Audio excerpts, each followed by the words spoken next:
Soomaalida degan magaalada Niagara Falls ee gobolka Ontario oo xuduud la leh dalka Mareykanka oo tiradooda lagu qiyaaso ilaa 800 oo qof ayaa markii ugu horeysay martigeliyay shirka guddiga golaha u dooda Soomaalida gobolka Ontario oo la qabtay sanadkii shanaad. Hogaamiyaal ka mid ah Soomaalida degan magaalooyinka gobolka Ontario ayaa ka qayb galay shirka.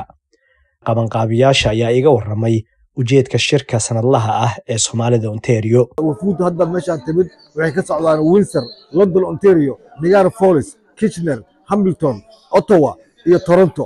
Toddobaas magaalo ayay ka socdaan.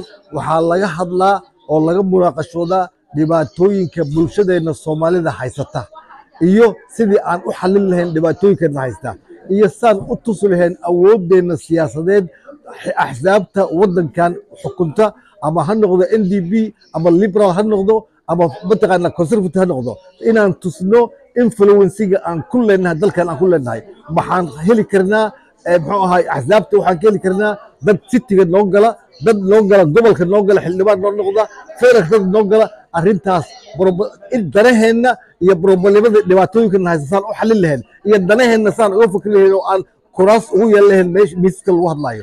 Madaxa ururada Soomaalida qaar ee ka qayb galay shirka ayaa xusay muhiimadda ay leedahay in laga wada tashto horumarinta Soomaalida gobolkan.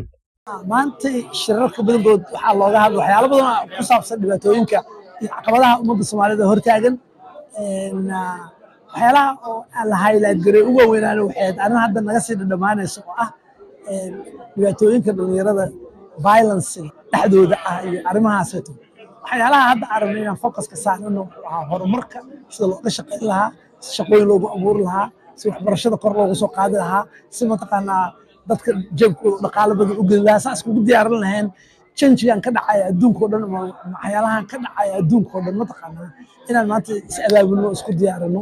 Wax ka qabashada dhibaatooyinka haysta dhalinyarada gaar ahaan dilalka wuxuu ka mid ahaa arrimaha ay ka wada hadleen dadkii ka qayb galay shirka.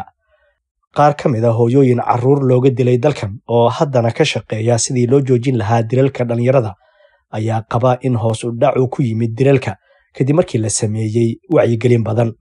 kulamadaaneta horta waxyaabo badanaa ka soo baxay warbixinta kaliya ma ahan laakiin dilkii badnaa waa naga joogsadeen sababta ay tahay waalidiintii ayaan waxaan siinaynaa aqoon zaa'id ah iyo waxyaabaha oo maaragtay isaga hortegi karaan dhibaatooyinka sida gangska kale toole waxyaabaha ay ka hortegi karaan see adiga aad support u samayn karta see booliiska aad wax ula xiriiri karta habkee ula xiriiri karta runtiina waxyaabo badan ayaa cut off ku dhacay oo ah dilkii waa naga yaraaday alxamdulilah rabbil caalamiin carcelationkii ama ilmihii xabsiga la iska geynayo waa naga yaraaday alxamdulilah rabbil caalamiin laakiin mar focuskeennana waa inuu hadda noqdo waxbarashadii ilmihiisaad ugu soo celin lahayn iyo habkii aan maaragtay hore ugu socon lahayn.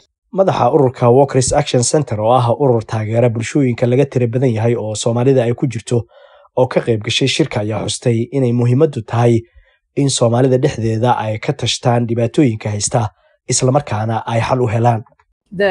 The conference today is incredibly important. I think it's an opportunity for Somali leaders from across Ontario. Shirka maanta aad ayuu muhiim u yahay. Waxay la tahay ay tiri inuu fursad u yahay hogaamiyaasha Soomaalida gobolka Ontario. Waa wax wanaagsan ay tiri in Soomaalidu ay fursad u helaan inay ka wada hadlaan dhibaatooyinka haysta isla markaana ay la yimaadaan xalka. Hogaamiyaasha ka qayb galay shirka ayaa dadka degan magaalooyinkooda kula laabanaya xogaha ay isdhaafsadeen intii uu socday shirka. Xuseen Nur Xaaji, qubanaha VOA, Niagara Falls.